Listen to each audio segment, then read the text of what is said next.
She just sent an email saying she doesn't see a link. Yeah, I'll respond now.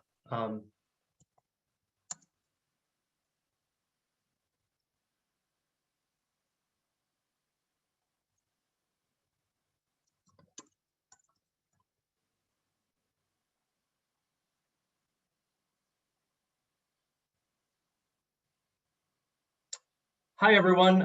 Thank you for joining us today. We're just giving folks a few minutes to get on the webinar, and we'll get started in just a few minutes. So thank you so much.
Hi, everyone. Thank you so much for joining us today.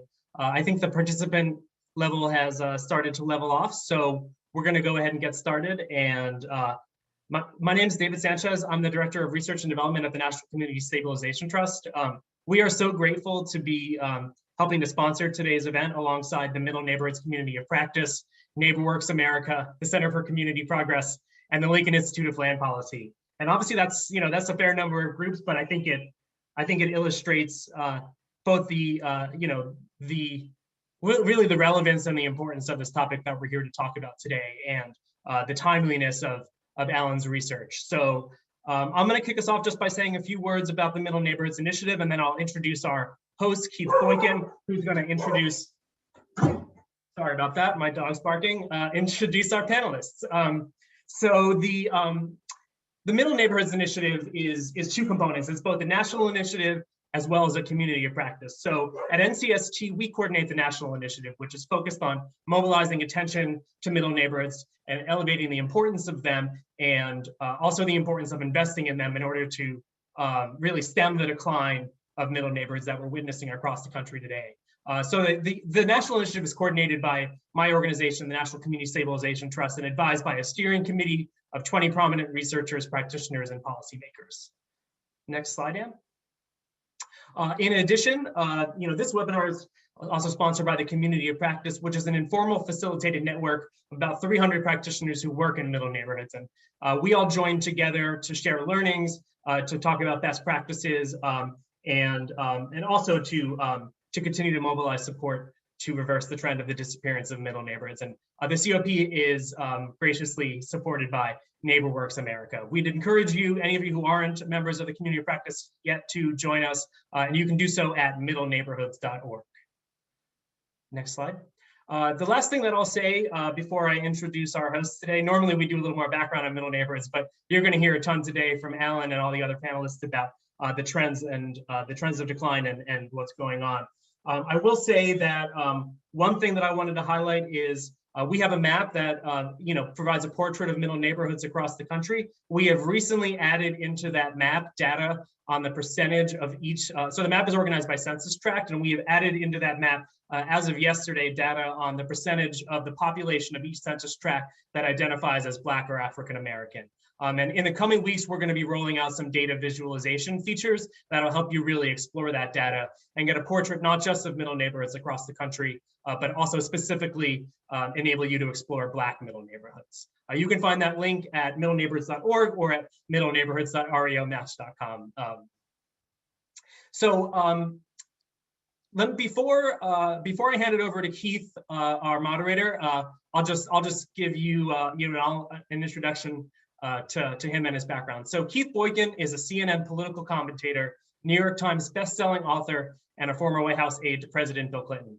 A graduate of Dartmouth and of Harvard Law School, Keith has taught at both the Institute for Research in African American Studies at Columbia University and at American University. Keith is a co-founder and the first board president of the National Black Justice Coalition and a Lambda Literary Award-winning author of 4 books. Known nationally as an expert on race, Black culture and history, and sexual identity, Keith has been the star of and produced films and television for BET, Showtime, and others. Keith's upcoming book, Race Against Time, The Politics of a Darkening America, examines the raging conflict between America's emerging Black and brown population and its dwindling white majority. So with that, let me hand it over to Keith, who's going to introduce our other panelists and moderate our discussion today. Thank you, David. Thank you all to those of you who joined us today. I understand we have a good crowd of participants and audience members. And I am really just here to help facilitate this conversation today. And thank you for the introduction about me. But I want to spend some time talking about the panelists. But first, I'll tell you just as a caveat, I am in the non-middle neighborhood of Harlem, New York right now, where there's a great deal of construction going on outside my window. So I'm going to be spending some time on mute, so you won't hear all the noise when I'm not actually speaking. But I'm actually from a middle neighborhood in St. Louis, Missouri, which is where I was born years ago. And this is a very important topic for many of us, and it's a topic that is dear to my heart. So I want to begin by introducing our first panelists. I'm going to introduce all 3 of them, and we're going to have a presentation from Alan. But first, Alan Malek is a senior fellow at the Center for Community Progress in Washington, D.C. He's a city planner, advocate, and writer, former director of housing and economic development in Trenton, New Jersey. And today he's going to be discussing making the comeback, reversing the downward trajectory of African-American middle neighborhoods and legacy cities. He's also the author of Divided City, Poverty and Prosperity in Urban America. Our second panelist is Nedra Sims-Fears, and Nedra is executive director of the Greater Chatham Initiative, which is in the south side of Chicago. She is an economic development expert and specializes in strategic planning, financial modeling, community development, financing, and program management. Nedra grew up in the Chatham community and recently purchased and rehabbed a home there for her multi-generational family. And thirdly, we have Sherelle Parker, who is the majority leader of the Philadelphia City Council. And she represents Philadelphia's 9th Council District. And before that, she served for 10 years as a representative in the Pennsylvania State House. So I'm going to begin by introducing Alec to speak. He's going to be giving us a presentation, which he created along with the Lincoln Institute for Land Policy. And Alan, I'm going to turn the floor over to you, and I'm going to put myself on mute. Well, thanks, Keith. And I think you can hear me now. And I'm going to try to, in about 10, 15 minutes, try to give a picture of what I found and what I'm suggesting based on a research project that I just finished. And basically, what I did was look at Black middle neighborhoods in 6 cities: Baltimore, Cleveland, Milwaukee, Philadelphia, Chicago, and one other, I forget which, Detroit. And what I looked at was neighborhoods that met the following definition. The median household income was between 40 and 75,000, and there were at least 80% African American. So this was a pretty substantial collection of census tracts. We're talking about over 300 between these 6 cities. So this is a significant part of these cities. It's a significant part of these metropolitan areas. So I looked at and the basic question was, what has been happening to these areas since 2000? And the slide you see in front of you gives some indication. In almost all of these areas, homeownership has gone down, poverty has gone up, in some cases dramatically. Housing vacancy and abandonment has also gone up dramatically, and other indicators have gone in the same direction. And if you look at Cleveland, for example, here's a city where in 20 years ago, there were a lot of Black middle neighborhoods, basically stable areas, middle income people, relatively low poverty, very high home ownership. Today, you look at Cleveland and there are only a few such neighborhoods hanging on, and most of the ones that were middle neighborhoods in 2000 have become high poverty neighborhoods. So now, why am I not able to move my slides? There we go. Okay, so what we found, for example, is that of the over 300 census tracts we looked at, all but barely a dozen had shown a loss in real household income. And in fact, 60% of these neighborhoods, the loss in real income was 30% or greater since 2000. So there's been this enormous erosion of these neighborhoods. Hardly any saw gains in income. And one further point is that when we looked, after looking at this social and economic characters, I looked at how the housing market was working. And here was what I think is really the critical point. If we look at the chart on the left, which shows this is the number of sales in Black middle neighborhoods, racially mixed middle neighborhoods, and predominantly white middle neighborhoods from 2000 to 2018. And it shows a very powerful picture. You see the up taking place during the bubble years, then the collapse, and then the recovery. But if we look at the Black middle neighborhoods, what we see is even after 9 years of economic recovery and increased home ownership, the number of buyers in those neighborhoods were still well below what I call the replacement range, which means the number of buyers that you need to have if you're going to replace the number of existing owners who, just through the normal course of affairs, people have to move, people pass away, and so forth, make houses available. So what that means is that the number of buyers are coming into these neighborhoods are not replacing turnover. And what you can see in the second chart is that you see this divergence in prices between the white middle neighborhoods, which have tended to come back, not great, but adequately, and many Black middle neighborhoods that are still losing ground. And a huge part of this is this, essentially, you might call it a crisis of non-replacement.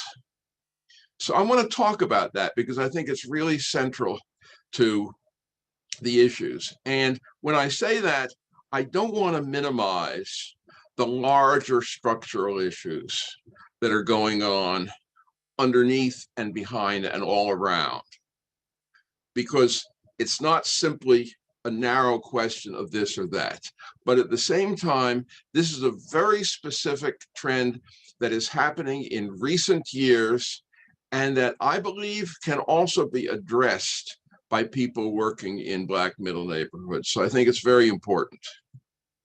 Okay, why is this so important? Because if you don't get enough home buyers coming into a neighborhood, you start to see two things happening. The first is you're going to see more absentee owners, because if somebody's trying to sell their house and no home buyer shows up, an investor comes up and says, I'll pay you some small amount, I'll take it off your hands, no questions asked, they'll take it. But in many cases, even investors may not buy it if it needs a lot of work, it becomes abandoned. And then what you start to see is all of the trends that we're seeing. Reduced property values, declining maintenance, increasing abandonment, increased poverty. And of course, what that does is it creates a vicious cycle, because the more you see property values decline, quality of life decline, poverty increase, the more the remaining middle-class homeowners in the neighborhood are going to think about leaving themselves, and the less future home buyers are going to be looking at the neighborhood. So this is a picture from a middle neighborhood that was in Detroit a couple of years ago. And 15, 20, 25 years ago in this neighborhood, you would never have seen this. So when you talk about demand, I think there are three factors, and I want to stress one of them. Obviously, nobody's going to move into a neighborhood if they have any kind of choice in the matter, if they can't find a house that basically meets their needs. But that's not the whole thing. In fact, it's probably not even the main thing. The main thing, I believe, is what I call here neighborhood stability. And that reflects, this is an interesting chart. I think this graph is really important. It's done by a couple of psychologists named Daniel Kahneman and Amos Tversky. And based on their research, what they found is that people are far more willing to pay money or do stuff to avoid loss than to achieve positive gain.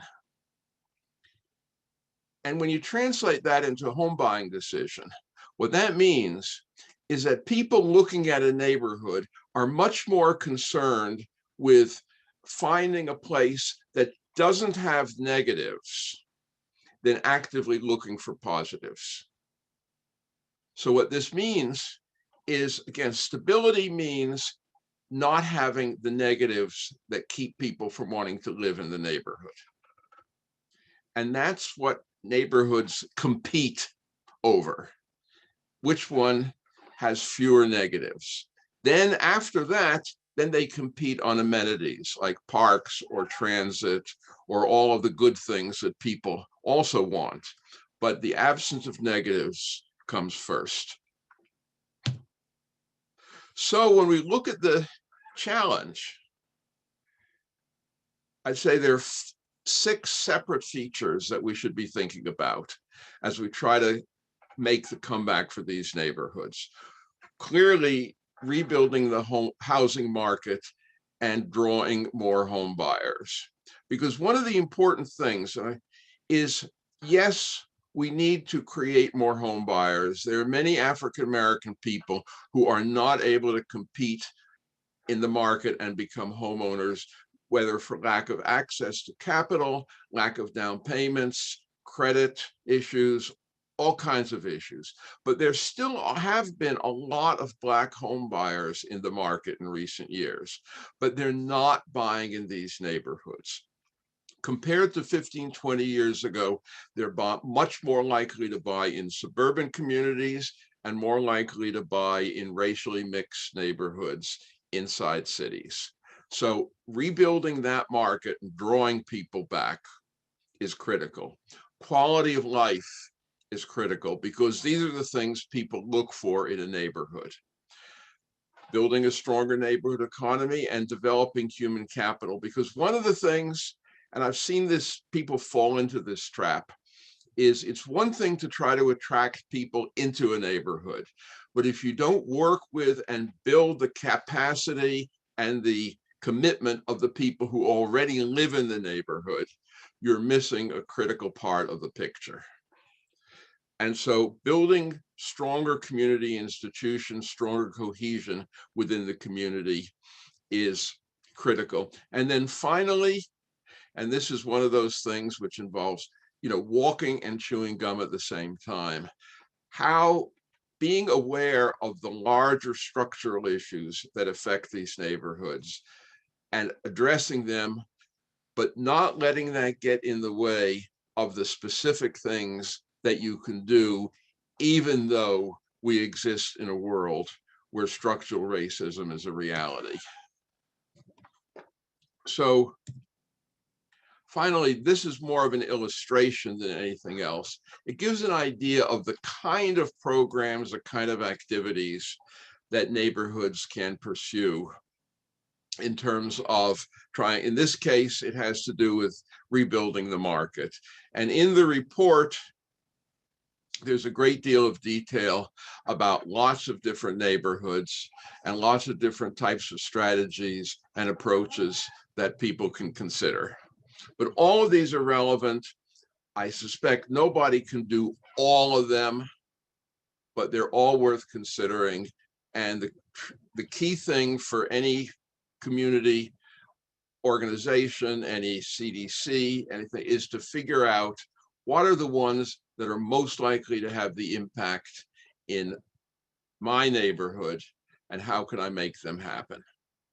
So with that, I'd like to say thank you. I'm going to turn it over to Sherelle and Nidra, and I hope this has been useful. And I urge all of you to pick up a copy of the paper at Lincoln Institute. I see there's a link in the chat which has where you can get it, and I think you'll find it very useful, and I'd be delighted to try to help anybody who's trying to implement this and make this sort of thing happen. So thank you. Thank you, Alan, for your presentation. And we're going to move on now to Nidra Sims-Fears, the Executive Director of the Greater Chatham Initiative in the Chicago area. Nidra?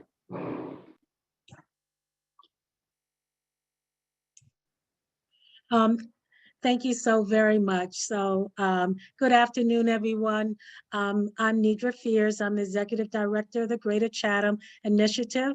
I am also the co-chair of the Middle Neighborhoods Community of Practice. And so I'm pleased to be here and talk a little bit about my neighborhood that we champion, and that is the Greater Chatham, which consists of 4 historically African-American communities on the south side of Chicago. Any place else, they would be a mid-sized city. The 4 neighborhoods are Chatham, Avalon Park, Auburn Gresham, and Greater Grand Crossing. They look very much similar to those neighborhoods in Detroit. In our neighborhood, we have over 122,000 people, comprised of 46,000 households. We are 97% African American. Probably more Gen Z and baby boom, although millennials are now buying into our community. We basically are, I think of ourselves as 2 communities. We have a communities of homeowners. In Chicago, we have excellent brick housing stock, and that are homeowners, which comprise anywhere from 30 to 70% of the neighborhood, depending upon which neighborhood, has an average income of $55,000, which is consistent with the city of Chicago median income. But our renters, which are the majority of our population, and they live in anywhere from 2 to 4 unit buildings to your classic 3-story walk-ups, their average income is $22,500. So again, a tale of 2 cities where we as neighbors exist side by side. And so we have implemented, so Alan did a, as usual, a terrific job of talking about the issues and the challenges. And we have deployed every one of those strategies that was on the last page. And the strategies do work because here in the city of Chicago, we have 77 neighborhoods. 40% of the people who live in Chicago are not from Chicago. And so we have to market our communities and let them know that we are competitive with the other communities, both Black and white in Chicago. Alan always says to me, why do these neighborhoods matter? Middle Black neighborhoods matter because 70% of Black people live in Black neighborhoods. And so if you're going to house Black people, you need to make sure that the neighborhoods that they work. And what we have found, Alan, in the city of Chicago, as people move out to the suburbs, what happens? Those suburbs that were historically white become mixed and then become Black. And so all you have done is basically resegregated now. So in Chicago, not only is the South Side segregated, but the South suburbs have segregated. And so until we kind of fix this whole challenge about white flight, I think it's a red herring to say that Black people are moving out of the city, going out to the suburbs, because as they resegregate, and at least in Chicago, the South suburbs don't have the kind of the tax base that we have in the city as far as large corporations and infrastructure, and their tax rate burden is just ginormous, and they are moving back to the city because of that. So, so the grass may be different, but the grass may not be greener. It just may appear to be that for a short period of time. So one of the things that I want to say is that for us to stay competitive with the other 74 neighborhoods in the city of Chicago, we've done everything from highlighting that the excellent mix of retails, those amenities that you talked about, Alan. So we have big box stores like Walmart and Home Depot and Lowe's, and then a mix of Main Street stores. We have excellent tier 1 elementary schools in our footprint. We also promote the neighborhoods through trolley tours, street festivals. We have excellent transportation, and so all of those things. So we are one of those, we think of ourselves as a solid, positive trajectory. We have slow growth. Our average housing growth as far as sales prices have gone anywhere from 12% to 33% in the last 4 years. So our sales prices are going up. Our demand keeps going up, particularly for 2 to 4 unit buildings, because millennials have renamed 2 to 4 unit buildings as house hackers. They want that additional income from those apartment buildings so that they can offset their student loans and their mortgage payments. And so the demand for 2 to 4 unit buildings are through the roof. We also have a dedicated group of housing flippers, if you will, that take existing properties that maybe have not been rehabbed since the 90s, and they rehab them and make them HGTV worthy of the millennials so that they buy them. So the other thing that I would say is that our challenge is really the structural racism. I hear what you say, that you need the demand, but it's hard to have the demand. So for example, in Chicago, our neighborhoods really all look the same as far as they were built. So we have the same housing stock, the neighborhoods all look different. It's just the people who live in them. One section is white, one section is Black, one section is Hispanic, one section is Chinese. And so in our community, well, let's go the corollary. In white communities, the average sales price is $300 a square foot. And so you can do all those beautiful things that you see on HGTV for $300 a square foot sales price.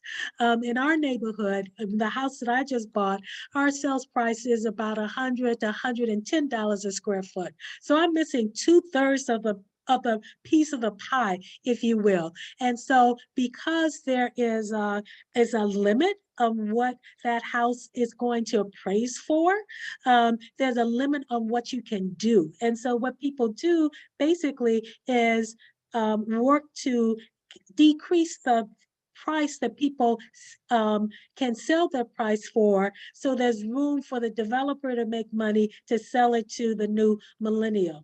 And that is unfortunate because it suppresses our home prices and it suppresses the generational wealth. So you don't get the ability to pass wealth down. But we still feel that home ownership is really important, because when you look at Black homeowners and homeowners in general, the average Black homeowner nationally has an equity equal to about $100,000. The average white homeowner has an equity of $500,000. So that you can see that our neighborhoods really reflect our net worth. And because Black people historically have not been valued, our neighborhoods have not been valued, so our houses have less of a value. And so, again, we are competitive. We attract people from all over the South Side and downtown and in the suburbs to buy properties in our neighborhood. But it is still a challenge when you have that artificial limit of what you can do and sell. So it does depress demand because of that. I'll leave it at that. So thank you very much. Thank you very much, Nidra. And last but not least, Sherelle Parker, Majority Leader of the Philadelphia City Council. Sherelle. Hello. I apologize for taking that last minute call. We're trying to get equitable distribution of vaccines in Philadelphia addressed, so I needed to take that. Before I begin, let me say, and I mean this wholeheartedly, to Alan and both to Nidra, it is always a pleasure. You take me to school whenever I hear you, and you add something that we need to add to our portfolio to support middle neighborhoods. Whenever I hear you, Keith, it's a pleasure, and David, thank you for having us. My name is Sherelle Parker. I'm a council person who represents the 9th District in Philadelphia, and that includes neighborhoods in the Northwest and what we call the lower Northeast portions of the city. Parts of my council district, and in particular neighborhoods like Mount Airy, West Oak Lane, and East Oak Lane have been a success story in African-American home ownership. Now, my district is 95% middle neighborhoods, and this is per data and research conducted by TRF, the Reinvestment Fund housed in Philadelphia. And so, because I'm a visual learner, I like to describe it this way. Most of the homeowners who live in these areas moved on up like the Jeffersons in the 1960s and the 70s. And I am proud to say that these parts of my district have some of the highest rates of home ownership in the city overall. And to be quite frank, many of these homeowners have had the great fortune to be able to age in place and with respect and with dignity. There are other parts of my council district that have become success stories and new immigrant home ownership. Some of my neighborhoods, particularly those in Olney and Oxford Circle, I like to boast in the city that they are my mini United Nations areas. And many of the immigrants who now call these neighborhoods home have been able to carve out their own version of the American dream, complete with home ownership. Now, I give you this background about my council district, because you need to know that the neighborhoods that make up my district are in essence made stronger because of its high rate of home ownership. So there are several issues impacting Philadelphia's middle neighborhoods housing stock, and you saw them in Alan's slides where he outlined the neighborhood indicators. But for our region in particular, these issues include a housing stock that's aging, right? Many of the homes in my district were built 50, 60, even 70 years ago. And because of this, there is a high need for housing preservation and modernization. Many of my constituents are retired and or on a fixed income. And unfortunately, many of them are denied loans when they try to access them through private banks. And we heard Nidra talk about that systemic racism as being a part of that problem and one of the barriers to accessing the capital needed. Now, due to the state of the aging of the homes, heirs are beginning to view the homes not as an asset, but instead as a liability. And at the same time, the property values are stagnating and homeowners are subject to, the predatory menu. Sherelle, what are you referencing? The predatory lending, the reverse mortgages, in a very high rate of foreclosure. So we also have a need to stave off those investor-owned properties, right? Most of them which become rentals. And related, we have a need to maintain the delicate balance of homeowners versus renters in the neighborhood. And finally, we have a need for what I like to call neighborhood-wide succession planning. It may sound a bit morbid, but many of my homeowners, remember, I'm talking about the first generation of Black folks and brown folks in Philadelphia who had access to good jobs, factory jobs. They worked for the city, they worked for the school district, they had pensions and health care. And, they made the transition from renting, many of them, to come up and be homeowners.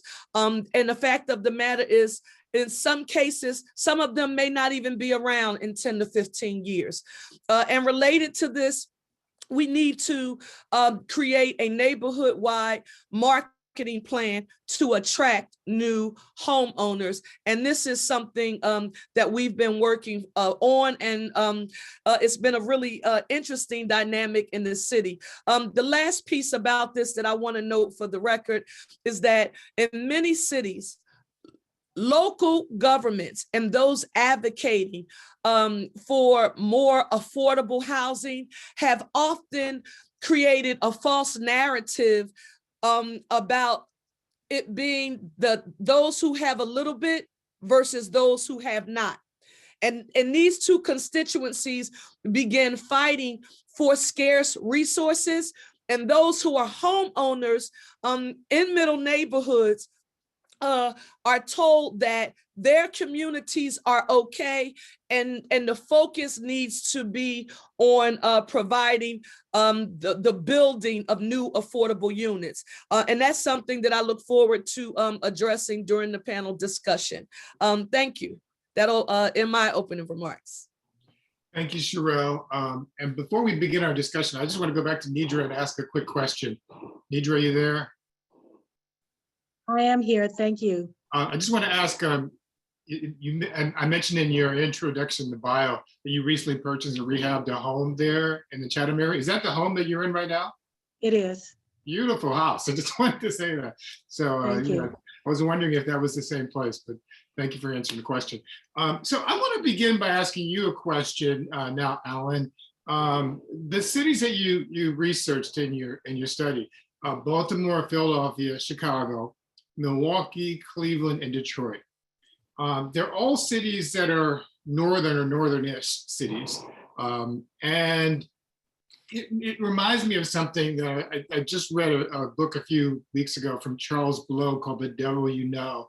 And he's actually encouraging Black people not to live in the North, but to move to the South, for those who actually have roots in the South, to sort of have a political impact. And his argument is that there is a great deal of racism and racial segregation in the North.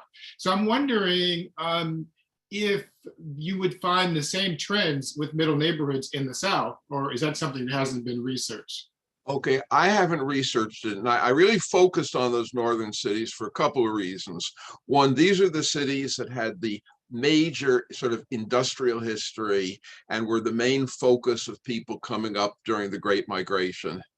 And of course, as we know, these are also cities that for all kinds of different reasons have gone into something of a nosedive starting in the 60s or 70s, as well as a bit of a upswing in the last decade or two. So they all have a pretty consistent pattern to them.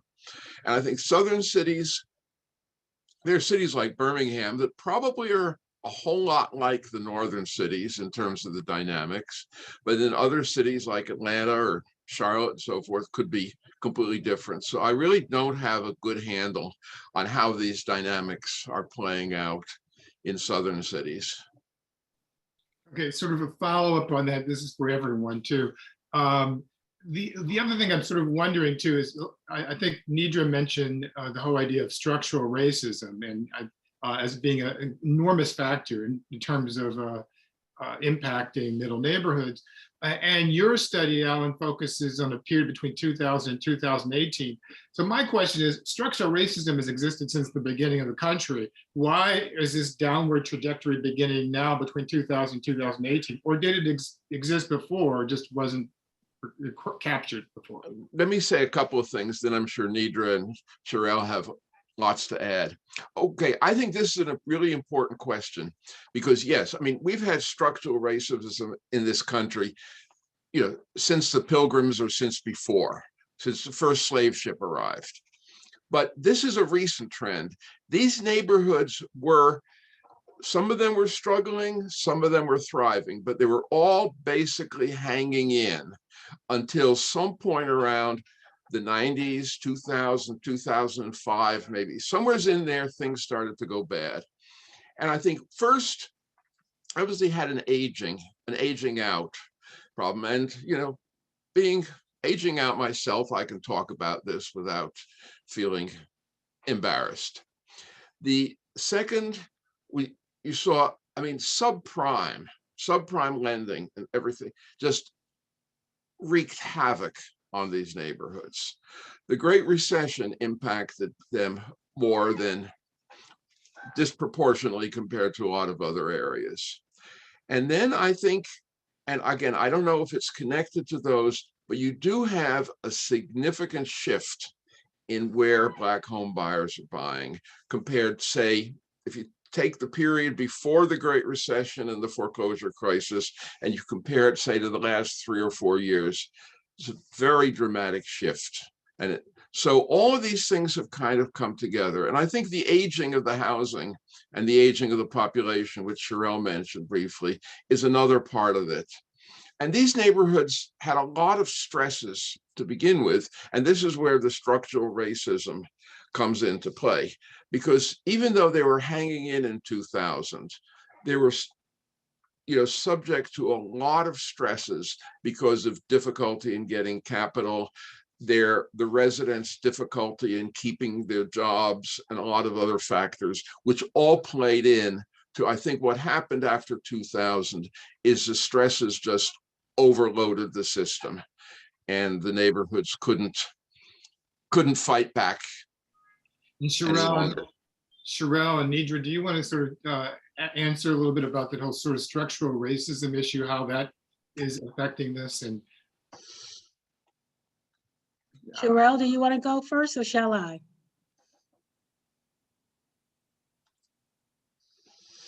Nidra, Okay, you can so- go first. Thank you so much. So what I would say is that I understand what Alan is saying. So I can talk about for our four neighborhoods, that our neighborhoods in the 70s and 80s, we had 4 Black banks and savings and loans, and they basically lent to the Black people in our neighborhood.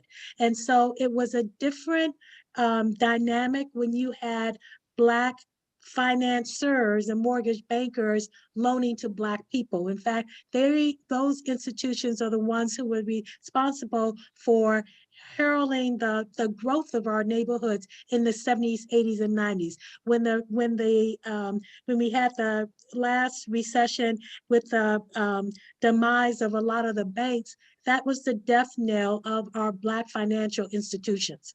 And so we had to go to white financial institutions to get mortgages.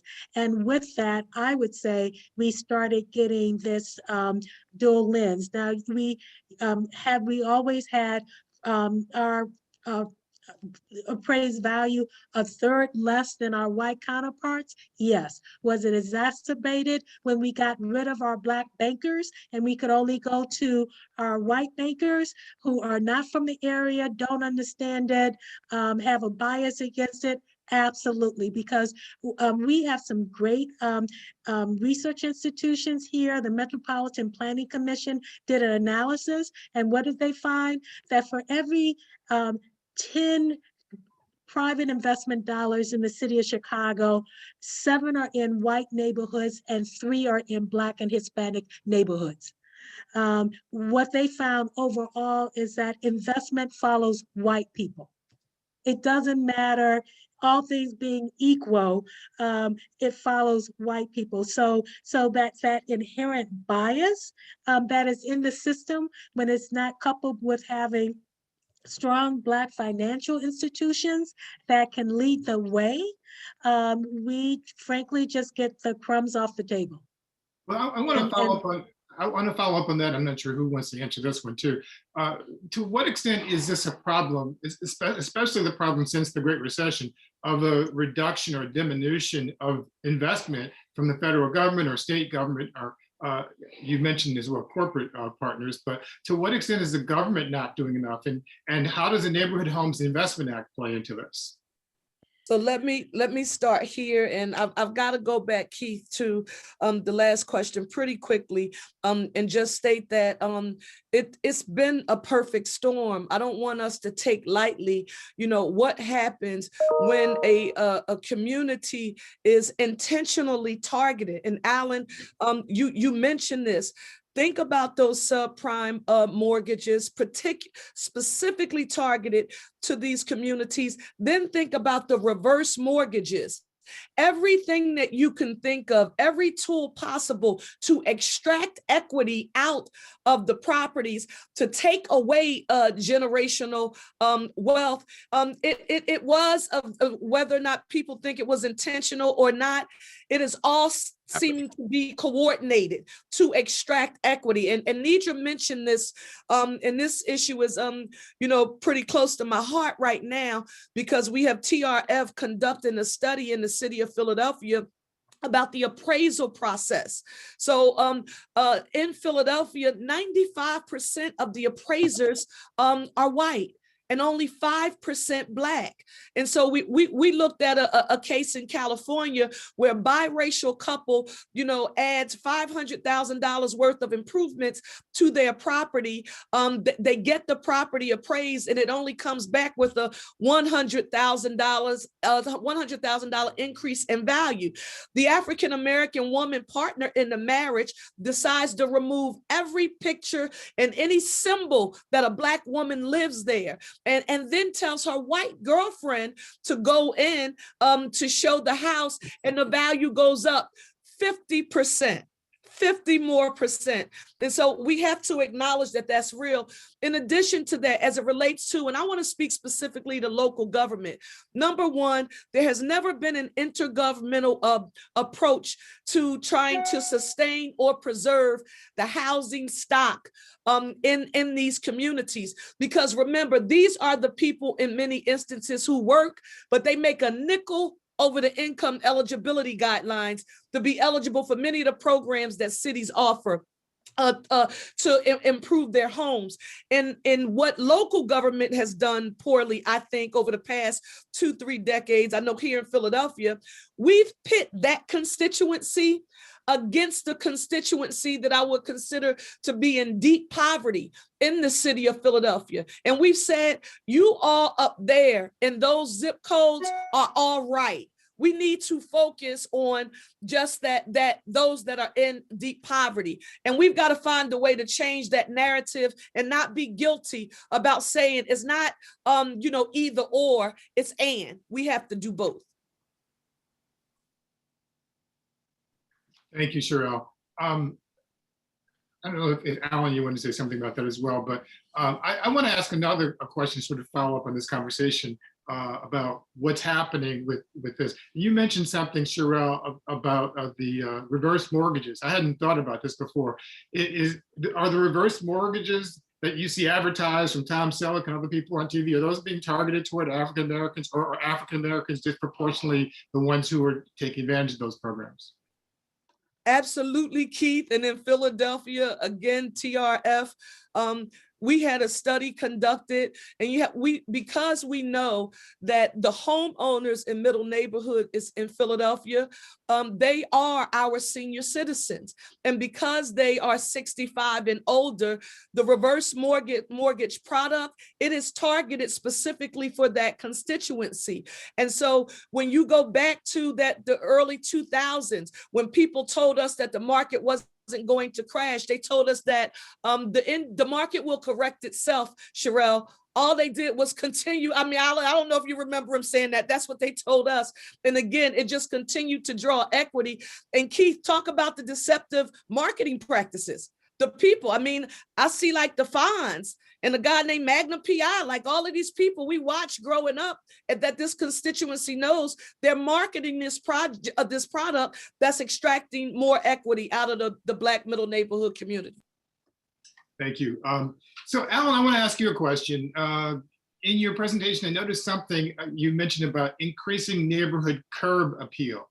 And this is one of those ideas, I love the sound of it, but I'm curious, how do you do that, especially in the context where structural racism we all know exists? If you create the curb appeal and you know that there's a problem with the appraisal process and the problem with structural racism, how does that curb appeal translate into stabilizing these communities? Okay, Or and I guess the real question is, how do you actually create that curb appeal in a way that people believe it? And I think a big part of this is that we're talking about curb appeal to appeal to Black home buyers. Whether it appeals to white home buyers as well is a separate question, and whether you want it to, or that's a separate issue. And curb appeal, when applied to a neighborhood, is really a pretty basic concept. And anybody who is thinking about buying a house in a community where they're not familiar with everything is likely to spend a fair amount of time either walking or driving around the different neighborhoods they're thinking about, trying to get a feeling for those neighborhoods. And even though I doubt if many of them have a formal checklist on a clipboard, when they're looking at things, do you see boarded up houses? Do you see trash in the gutters? What kind of fences do you see on people's front yards? Are they nice picket fences, or are they those big, high, 8-foot chain link fences? Do people have security bars on their front porches? There's just a whole long list. If you're walking down a street, this is one, I live in a small town, and this really means a lot to me. If you're walking down a street and somebody comes by you, do you nod and shake your head, and if you nod, does the other person nod back, or does the other person look at you like you some kind of pervert? There's a whole series of things, messages that neighborhoods give off. And so what I'm talking about is one of the things, as you're trying to attract buyers, is to address some of these issues. Now, obviously, I'm not a Pollyanna up in the clouds somewheres. I know that anything you do is going to be in a world where structural racism is a reality. But what I'm trying to say, there are a lot of things you can do in the spaces within that world. And that's where I think you've got to really focus, especially in terms of the short term, because, you know, people have been working on structural racism for a long time. And I don't know, it is one tough battle. We have a lot of questions from audience members, and we're going to get to those in a few minutes, starting around 3 o'clock actually. But in the remaining 5 minutes we have of this part of the discussion, I want to ask a question about solutions for all three of the panelists. What are the best practices that we've seen out there, not just in the 6 legacy communities that you studied, Alan, but in general for middle neighborhoods, for stabilizing those middle neighborhoods, for encouraging African-American reinvestment in those neighborhoods? What are we seeing? What places are actually doing a good job at this? What strategies are successful, and can those be implemented and taken in other places? Start with anyone who wants to answer that question, but I want everyone to answer that question. Just what strategies would you recommend? You want to go first, Alan, and then we'll go to. Okay, I'll try to keep it short, but I think, again, it goes back to, you got to operate at 2 levels. You got to think about simultaneously about how can I make this neighborhood a more appealing place for people to buy and for the people who live here to stay and thrive. Number one, and that's a lot of little things, everything from, you know, curb appeal issues or marketing or coming up with bank programs or down payment assistance funds, lots of small things. And at the same time, you have to keep have at least a chunk of your brain focusing on how do I contribute to the fight against racist systems and practices in my city, my metro, my country, whether it has to do with lending, appraisals, or whatever, because in the long run, that's the critical battle. But in the short run, I say focus on attracting people, but especially about holding the people who live in the community and make them build their pride, their cohesion, their engagement in the community at the same time, because that's how you're going to ultimately build a stronger community. Keith, in Philadelphia, we've been laser focused on expanding the housing preservation portfolio and other tools. So we have a program that we've developed called Restore, Repair, Renew. Homeowners can get a loan ranging from $2,500 up to $25,000. They have 10 years to pay it back, and it's a 3% fixed rate, and they can get the loans to make a wide range of repairs. And why was this necessary? Someone said it earlier. Although this is an aging housing stock, they have good bones. And I want you to think about the brownstones, in Harlem, and imagine someone silly enough to want to demolish them instead of gut them out and just modernize them. Well, that's what we want people to do with these properties, but we need them to buy them. And then we need them to have access to the capital to repair them. But we created this program because not everyone could walk into a mainstream bank and get access to the loan to make the repair. So the underwriting criteria here was extremely important. The homeowners could have a credit score as low as 580, and the income guidelines, you could earn up to 120% of the AMI. Another program in the menu, Philly First Home. What does this do, Sherelle? Eligible applicants can get up to a $10,000 grant for closing cost and down payment assistance. Sherelle, renting a house, and you tell me that you're spending $1,200 a month renting a house in Philadelphia. I said, why are you spending $1,200? That's a mortgage a payment, right? And so they say, well, I don't have the money for the down payment. We subsidize that. And so now they have help with the down payment. Alan, listen, when you talk about that curbside appeal, Who wants to move into a neighborhood with commercial quarters around it they're dirty? You see trash. For us, we have to get rid of the Philadelphia moniker. We created a program called PHL Taking Care of Business. We invested $10 million in a commercial quarter cleaning program. We're now on 85 commercial quarters.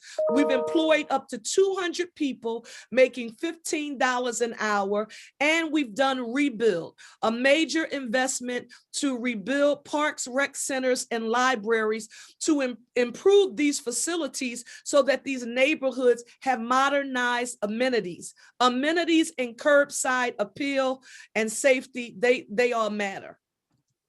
Thank you. And Nidra, what strategies would you say have been successful?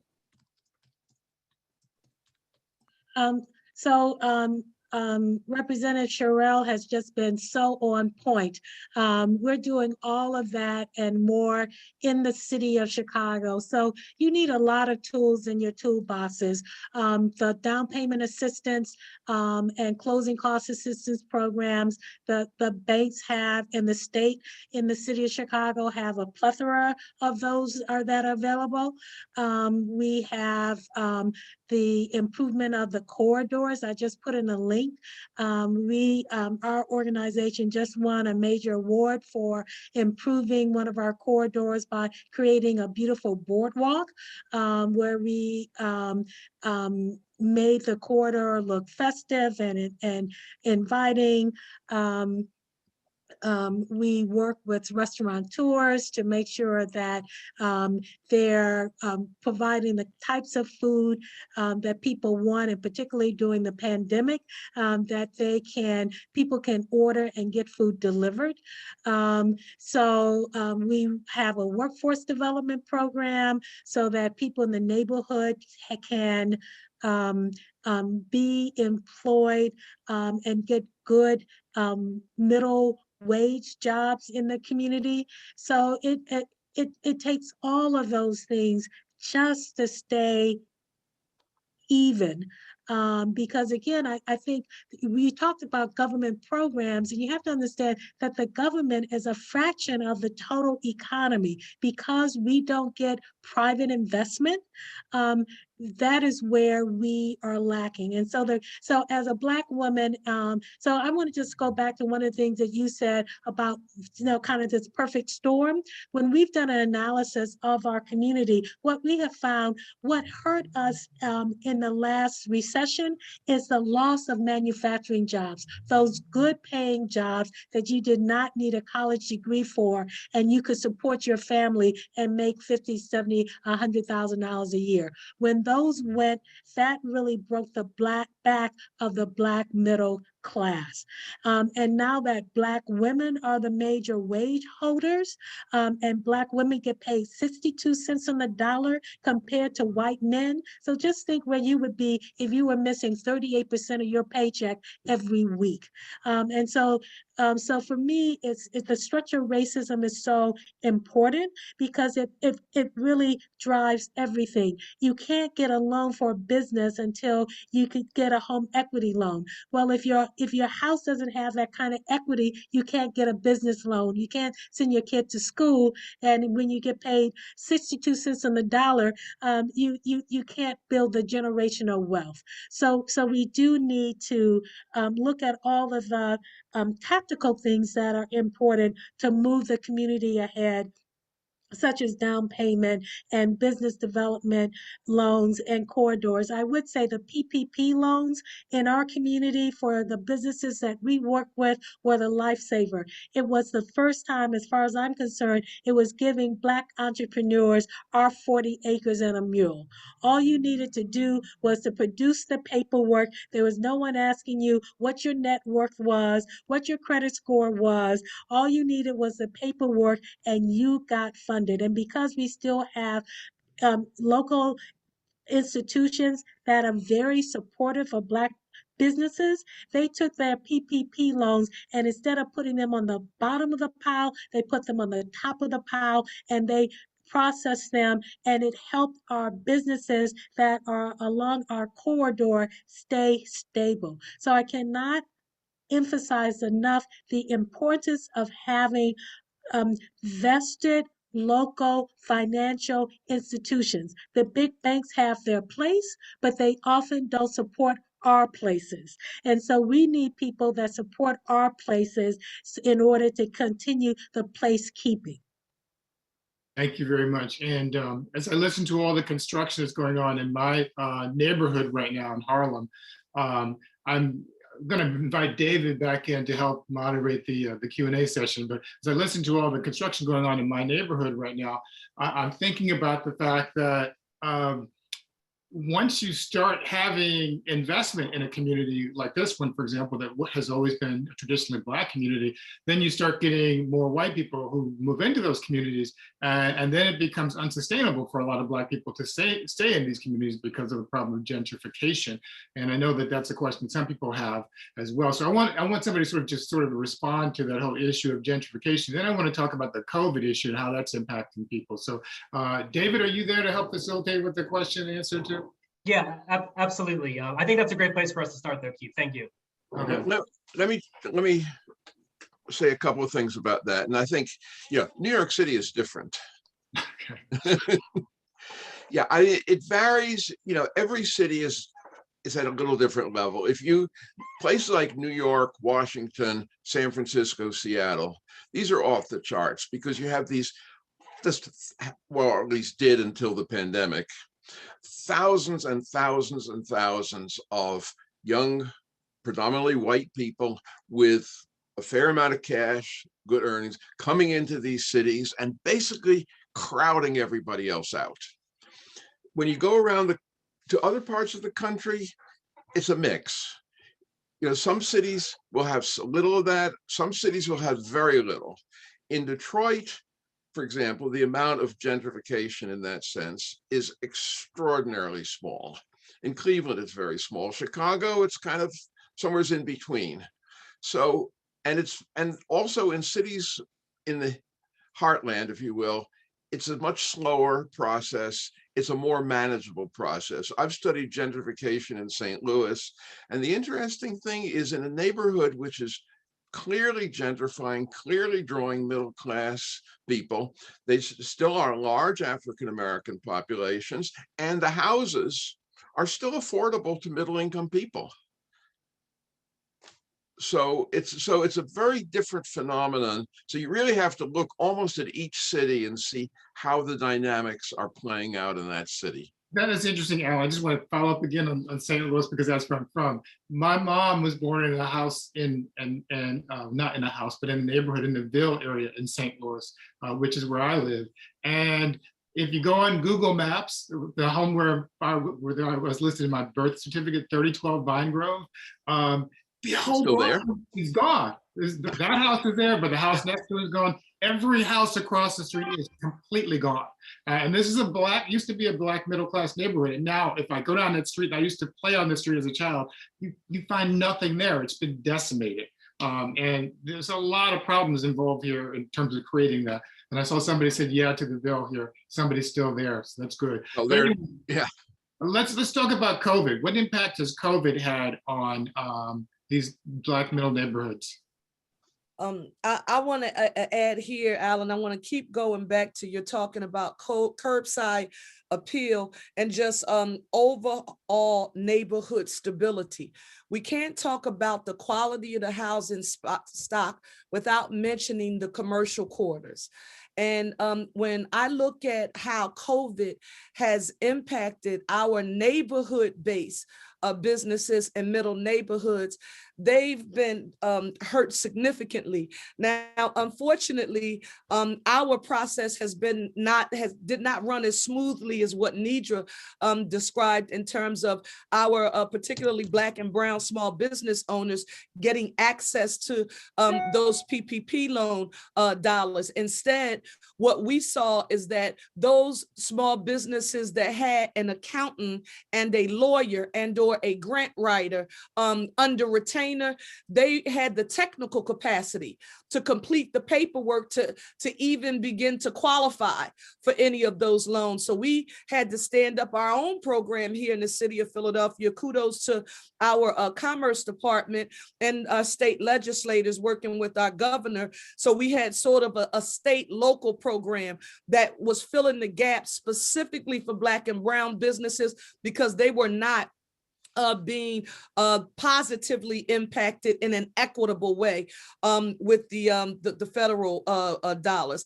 I also want to note this: restaurants were, and across the nation, but in Philadelphia, I mean, the restaurant and hospitality industry, I mean, it basically was tanked. And what we saw as the COVID regs began to be lifted, we saw the more swanky restaurants in the center of town easily adapt by building outside modules so that their restaurants, they could provide outdoor seating that was heated with proper HVAC and air ventilation.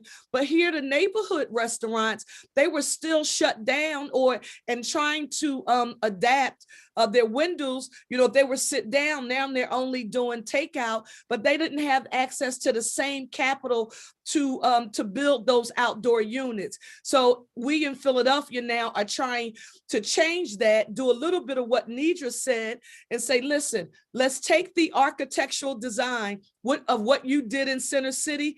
We don't have to pay $40,000 to get a new architect to do it.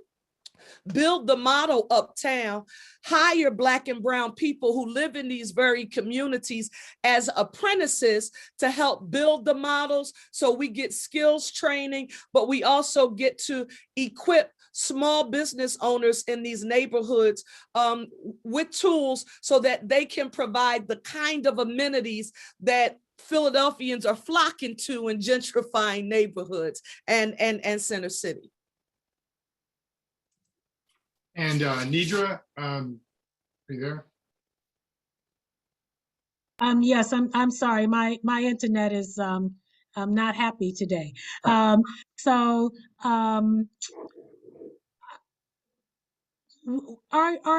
Black and brown neighborhoods were hit particularly hard with COVID. We are where the first responders are at. Our nurses, our doctors, our firefighters, our police officers all live in Black and brown communities. And so we were sick. I personally know several people who have died from COVID and the long timers that have been hurt. So it's going to be quite a ways to crawl out of that. The other thing is really for our concern is this, I think, coming tsunami of renters that we estimate 25% of our renters are behind on their rent and with these moratoriums. And when they are lifted, they owe more money than they make. So it is, that is what keeps us up at night, because we lived through the civil unrest in Chicago, and it was particularly bad in the Black and brown communities because they closed off downtown and the looters came here. And when Black communities are hurting, and when Black women in particular, we know that they've lost 25% of their jobs. When you have 25% Black unemployment in Black community by Black women, that is a recipe for disaster. So we are looking at, when we say we, there's a task force called Together We Rise, where private, public, philanthropic partnerships are looking at what can we do significantly. So it goes back to the point that you said, yes, structural racism has been a thing for hundreds of years, but now there seems to be a political will to address what can you do to create a more equitable framework. And there's a lot of work being done to think about how that can be manifested, so that we build back better as a part of the recession. And so I applaud a lot of our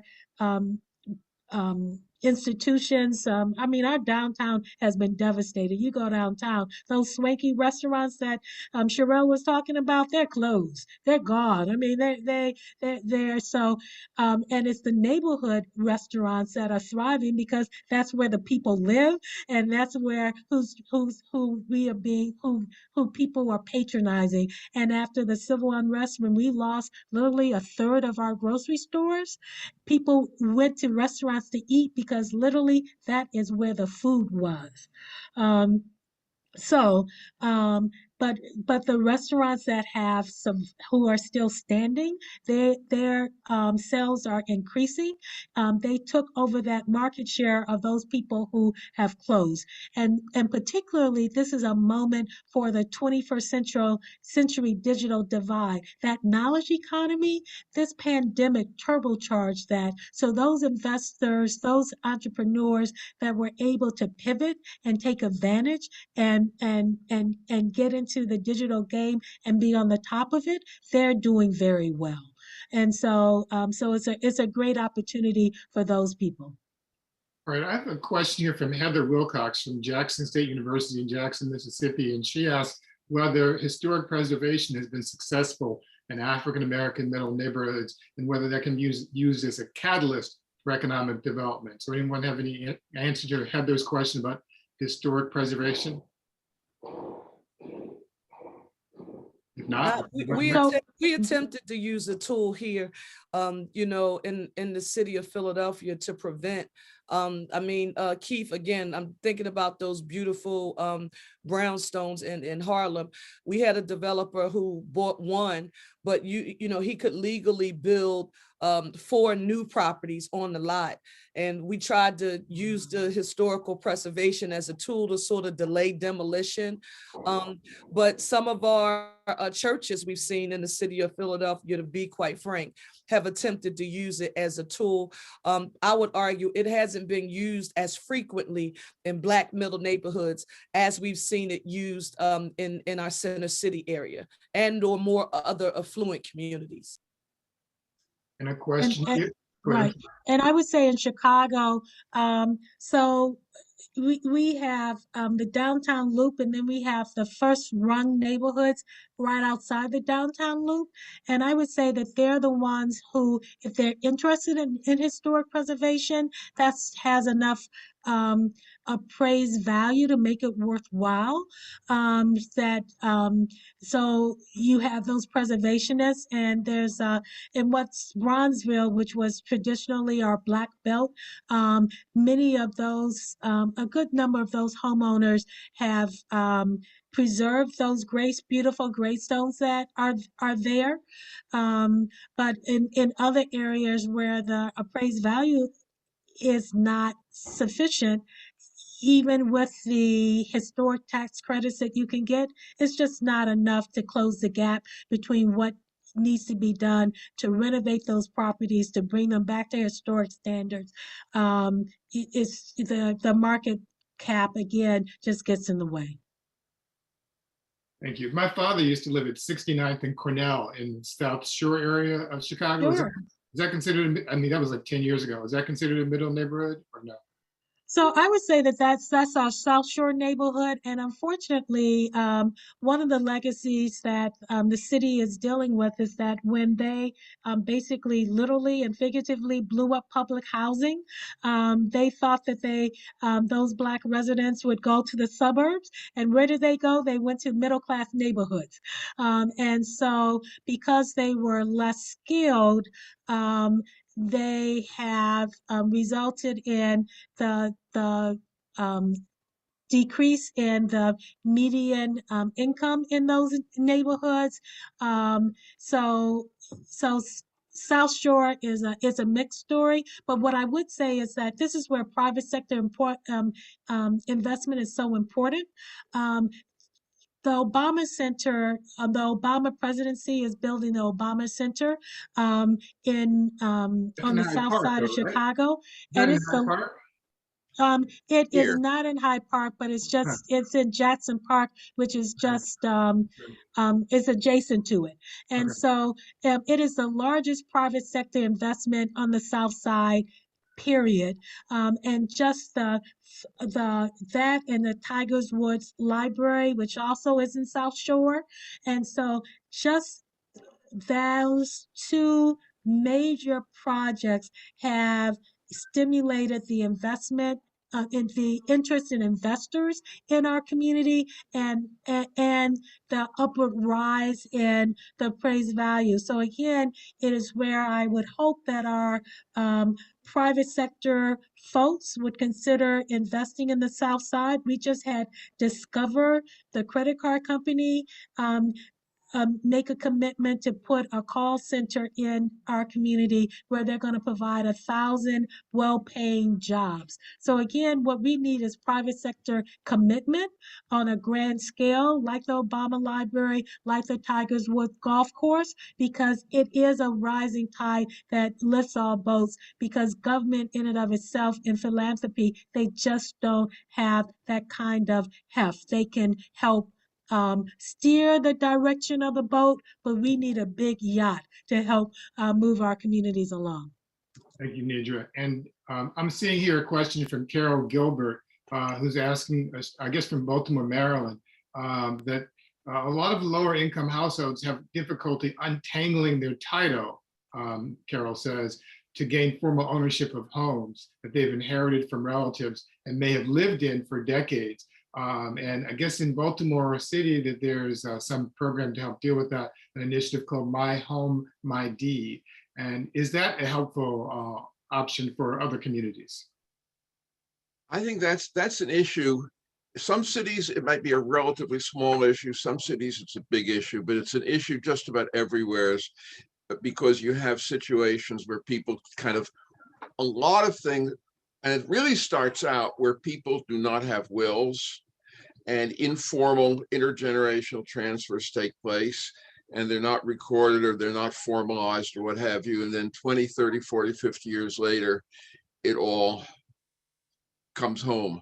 So I think Philadelphia was some years ago had a campaign out there to try to get people to have wills, because that, is one simple, that's not going to solve any of the problems that people who are already stuck with title problems, but it's one simple thing that you could do to try to keep it from happening to the next generation. Alan, you're 1,000% correct. And I want to give a special shout out to our Register of Wills. Along with the Register of Wills, it's the Records Department. Alan, they have finally come up with a solution to address it. We've been talking about it for a long time, but we finally formalized a program to abate the costs associated with the estate. And so tangled titles are extremely challenging in the city, because let's say there was no will, no estate planning, but you've been in a house, for 25 or 30 years paying all of the bills. But if it's not in your name, you can't qualify for any of the programs to repair your property, any of the utility, assistance. And so it's been a major issue in Black and Brown communities in particular. And finally, local government has partnered with the nonprofit community in Philadelphia, and we've offered a solution. So real proud of PHL for that one. I'll just jump in real quick, Keith. I know I'm not a panelist, but the next Middle Neighborhoods webinar, which is going to be happening at the end of April, at April 29th, is actually going to focus on this issue in particular. And we have the organization from Baltimore, Maryland, My House, My Deed, as one of the presenters on that. So we'll be announcing that to all of you soon. But I figured I would use this opportunity to give a preview of what our next upcoming webinar is. Thank you, David. And Karen Reddick asked the question, does there need to be an overhaul of the appraisal process? Now, I'm going to follow up with that by saying, what could be done? And we've already talked about the racism in the appraisal process. Is there a way sort of to have evaluations of appraisals so that there's some sort of analysis of when there's racial discrimination that's being made? I'm not personally convinced, just going off of personal experience with Black police officers, that just by having racial diversity in appraisers is going to be sufficient to solve the problem of racial discrimination. So I'm wondering whether there should be some sort of federal and state mandated racial analyses that's done required to sort of determine where there are disparities and to resolve those disparities. Let me say a couple of things about it. And the first, I think we've got to be careful. Yes, we've got a big problem with appraisals, but let's not get ourselves into believing that if we fix appraisals, we're going to solve the larger problems. It's just a small part of a big picture. And secondly, appraisals themselves are I don't think most lay people understand how incredibly unscientific, subjective, judgmental, you name it, is the appraisal process is. And it's amazing that a process that's so, informal could be used to guide how billions of dollars either do or do not get into different communities. So I think what you're saying actually is one way to help this is to start out with have appraisals be subject to some kind of systematic evaluation. Have appraisers be evaluated instead of giving them their license after they've taken a couple of courses and send them out to do damage. Have them regularly evaluated. The first thing we need to do is we need to figure out if there's a way to put some consistency into the appraisal process to begin with, regardless, over and above the racial issue. And then in that context, because until we do that, we may not be able to solve the racial bias issue, but we've got to tackle. This is a huge problem. I would also want to just state for the record, it's not the silver bullet. Just like systemic racism, is pulling back the layers of all of these elements, the access to the capital, the appraisal process, just across the board. So we deal with it one step at a time.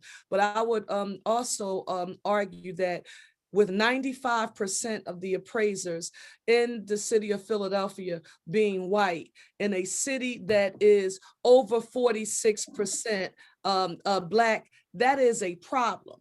And while the ethnic makeup of the appraisers won't in essence change the process, let's just say that when the appraisers are more reflective of the city's population, now we're talking about people whose understanding of the community, and I love the way Alan described this. He said it is such an informal process. So what you think about a community from the time you drive into it, drive down the street, what the houses look like, how the yards are manicured, the people who live there. There's so much room for implicit bias to enter into this process. So we're just going to pull back the layers and see what barriers to entry are there, and how can we as a city work with both state and federal government to make some improvements in our region. But it's clearly only as Alan stated, that's only one layer. So much more work that we need to do. Let me say real quickly, Sherelle, I agree with your point too. I wasn't trying to disagree. My only observation was that with, for example, police officers and taxi cab drivers, I find discrimination exists even among Black police officers or Black taxi cab drivers. So why wouldn't we expect that Black appraisers, although they might be more sympathetic, that they might be infected with the same sort of biases of other people in the industry? But you make a good point. Yeah, I just want to jump in, and I agree with you. And so therefore, in the state of Illinois, they passed the laws because of the discrimination against women, that you can no longer ask women what their historical pay was, so that with the notion of trying to get them out of the lower income and get paid what white men get paid. And to me, I would say the same thing needs to be done for Black property values. You need to just start anew and not ask what it was historically, but start with a completely new system, because otherwise you're just going to perpetuate the history, because there's a lot of historic bias. And I agree with you. We all, being raised in a racist society, we all have that implicit bias no matter who we are. And we really need to look at what do we do in order to change that trajectory. And you can't keep doing the same thing over and over again and expect different results, to Thank you. your point. Thank you all for participating. We've reached the point where we're at 3:29. And David, you can help me. Do we have time for a final statement from everyone, or are we out at 3:30? That actually, we definitely have time for a brief statement from everyone. So, Okay, so why don't we take a 30 seconds to a minute for each person to give a final sort of analysis or a final statement. You want to start, Alan? Sure. All I want to say is, I think we've covered an awful lot, but just go back to the point that Nidra made early on and so forth. These neighborhoods matter. They're not disposable. So I think we should make a commitment to do what we can to preserve them and make them stronger. Thank you, Alan. And now Sherelle, do you have a final statement? Thank you. If we want to close the gap between the haves and the have-nots, and affirm that access to equity, diversity, and inclusion is important across the United States, we can do that by continuing to promote home ownership, and not attempting to rewrite the narrative about the American dream that home ownership is now out of reach. It's a frequent narrative that I'm hearing where people are constantly promoting renting, and the focus on ownership, I feel like, is dwindling. It is how Black and brown people built wealth in purchasing a house, and I think we should continue along with that trajectory. And Nidra, your final thoughts. So I agree, Black communities matter, Black people matter. And I think despite everything, I feel that we are at a most exciting time where we can look at what needs to be done in order to really continue the trajectory of neighborhoods like ours that are slow growth, that I think we can look at how can we kind of reimagine our communities with the Black flight, if you will, but other people of color coming into our cities. How can we live into a much more multi-racial community? And I think that's something that we need to take a hard look at, and where communities like New York are leading the way. Thank you, Alan Malik, Nidra Sims-Fears, and Sherelle Parker for your participation in this panel. I've learned a lot today. I hope that the audience members have. We had hundreds of people on our discussion today. And one last question, which is for you, David. I'll bring you back in for a moment. People have asked, how do they get a copy of today's presentation? How can they see this? Is there some other way to see it? yeah, absolutely. So we're going to post a copy of the presentation and the recording at middleneighborhoods.org. We will also email each of you when that is up there on the Middle Neighborhoods website. I would also encourage you, you can find it on the Middle Neighborhoods website, but the paper was actually sponsored by, that Alan recently released, was sponsored by the Lincoln Institute of Land Policy and the Center for Community Progress. So I would encourage you, we'll send that link around as well. And I just want to thank again all of our panelists, not only for joining us today, but for the critically important work that they do. And thank all of our event partners for helping us put this together, and you, Keith, and all of our, really for all of you for caring about this critical issue and taking time out of your day to learn about it and to talk about what can be done about it. So thank you so much. We're getting close to the webinar, but thank you, everyone. Yeah.